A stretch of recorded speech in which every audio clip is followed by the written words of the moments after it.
सभी को जय जोहार, जय आदिवासी। आज फेसबुक लाइव आने का एक विशेष कारण है। आप सभी साथियों को पता है कि हमारे देवास जिले के क्रांतिकारी सामाजिक योद्धा भाई रामदेव काकोड़िया पर जिला बदर की कार्रवाई हुई है और उसको देवास कलेक्टर के आदेश पर पुलिस ने 8 जिलों की राजस्व सीमा से बाहर भेजा है और उस पर आरोप है कि उसकी वजह से दंगे हो रहे हैं, वो भड़काऊ भाषण देते हैं, बहुत सारे आरोप लगाए गए उन पे।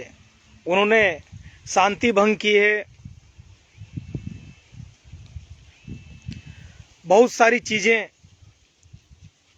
झूठा आरोप उन पर, हमारे साथी पर लगाया गया है। रामदेव काकोड़िया के बारे में बताना चाहता हूं मैं। वो एक ऐसा आदिवासी नौजवान है,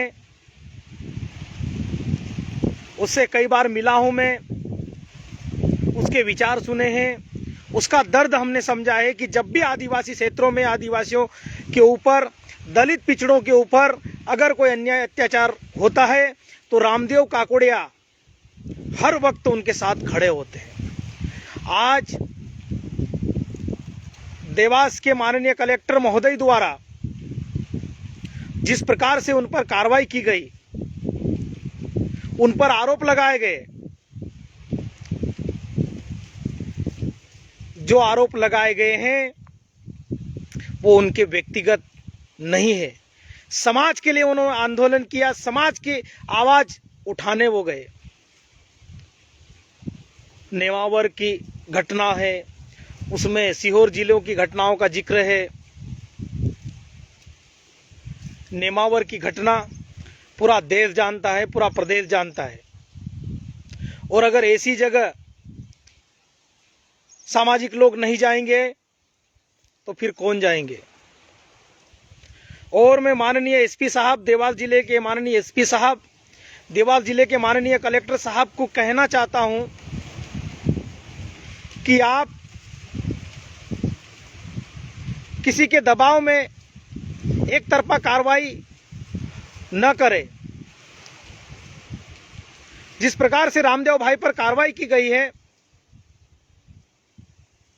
हमको उस बात का दुख हो रहा है। और वही 18 तारीख को एक लेटर खातेगांव एसडीएम ने निकाला है, 111 का नोटिस दिया है और रामदेव को 7 जून को पेश होने के लिए बोला है। जबकि माननीय देवास कलेक्टर के आदेश अनुसार रामदेव काकोड़िया को 6 महीने तक 8 जिलों की सीमा से बाहर रहना है। फिर 7 जून को कैसे उपस्थित होंगे वो? और उसमें, उस लेटर में स्पष्ट लिखा गया है कि अगर 7 जून को रामदेव काकोड़िया उपस्थित नहीं होती है तो उनके खिलाफ गिरफ्तारी वारंट निकाला जाएगा। मतलब पूरी दूर से, सब दूर से हमारे नौजवान साथी को रोकने का प्रयास किया जा रहा है, उसको डराने का प्रयास किया जा रहा है।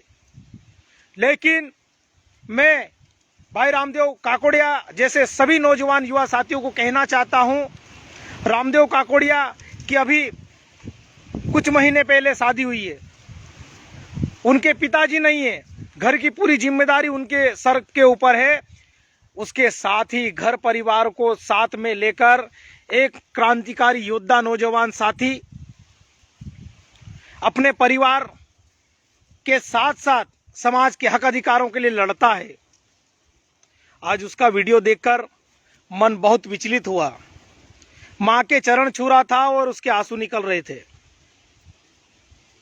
लेकिन रामदेव भाई, आप समाज के लिए लड़ रहे हो, आपने कोई बहुत बड़ा गुनाह नहीं किया है।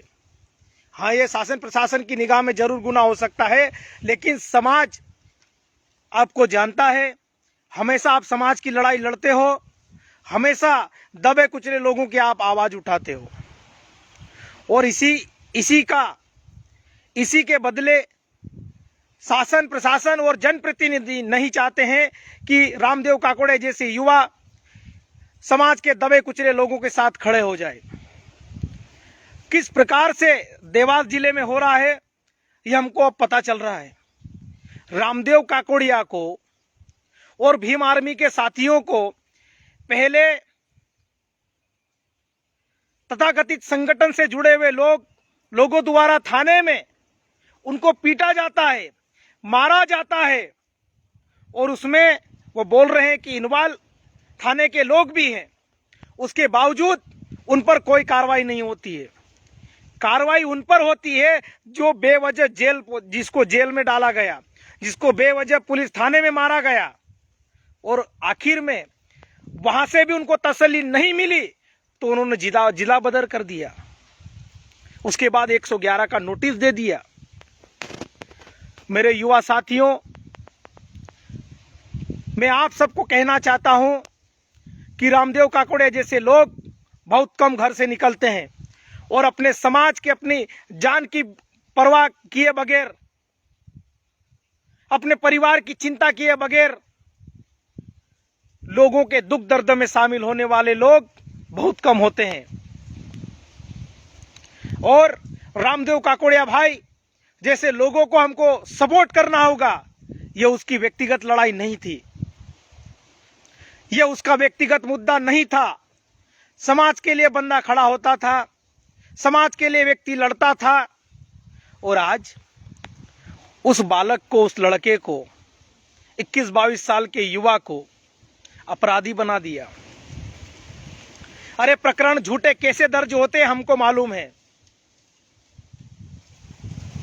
लेकिन देवास जिला प्रशासन जो कार्रवाई कर रहा है वो बिल्कुल भी बर्दाश्त करने योग्य नहीं है, निंदनीय है। माननीय कलेक्टर साहब, किसी के कहने पर इस प्रकार से कार्रवाई नहीं होना चाहिए। खातेगांव थाने पर उसके साथ बहुत अन्याय अत्याचार हुआ, उसकी आप बात नहीं कर रहे हो, लेकिन वो माहौल बिगाड़ रहा है, वो शांति भंग कर रहा है। आज व्यक्ति, कोई दबा कुचला व्यक्ति, अगर जिसके साथ अन्याय अत्याचार शोषण होगा, वो रामदेव भाई खड़ा रहता है, उनकी आवाज उठाता है, लेकिन ऐसे युवाओं को दबाने का प्रयास किया जा रहा है। लेकिन मैं उन सभी को चैलेंज करता हूं, कहना चाहता हूं कि कब तक दबाओगे हमारे जैसे युवा साथियों को? कब तक?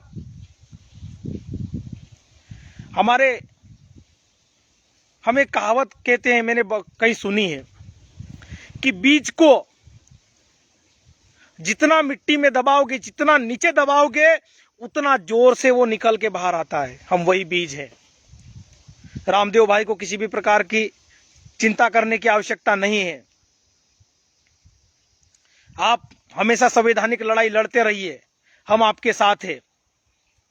लेकिन आपके साथ जो व्यवहार किया गया, आपके साथ जो वहां के स्थानीय नेताओं की मिलीभगत से, सरकार के दखल से जो भेदभावपूर्ण कार्रवाई की गई है, उसका हम पुरजोर तरीके से विरोध करते हैं। आज बड़े बड़े नेताओं के आप आपराधिक रिकॉर्ड निकाल के बता लीजिए, चाहे वो बीजेपी को हो, चाहे वो कांग्रेस के हो, चाहे वो आपके हो, सपा के हो, या किसी भी दल में हो। जनप्रतिनिधि, नेता अनेकों, उन पे आपराधिक प्रकरण दर्ज है,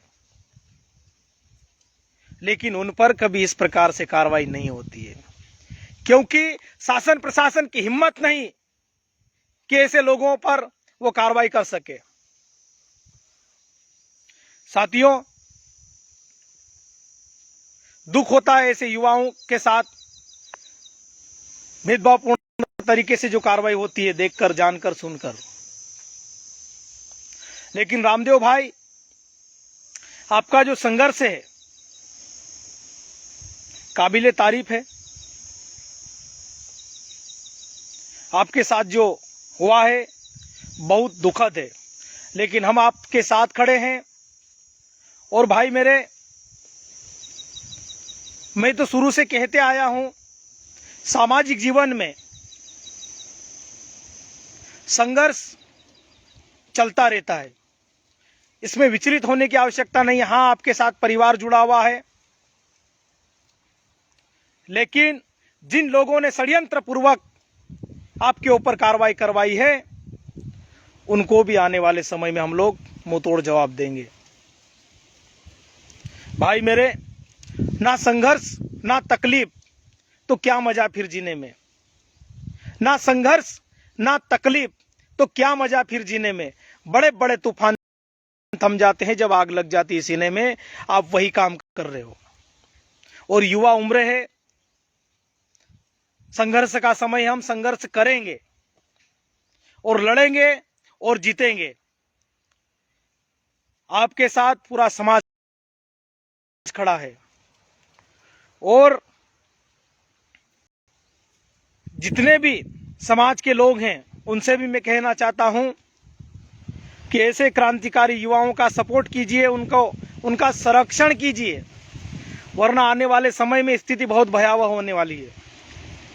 उस समय ऐसे ही युवा साथियों की आवश्यकता पड़ेगी।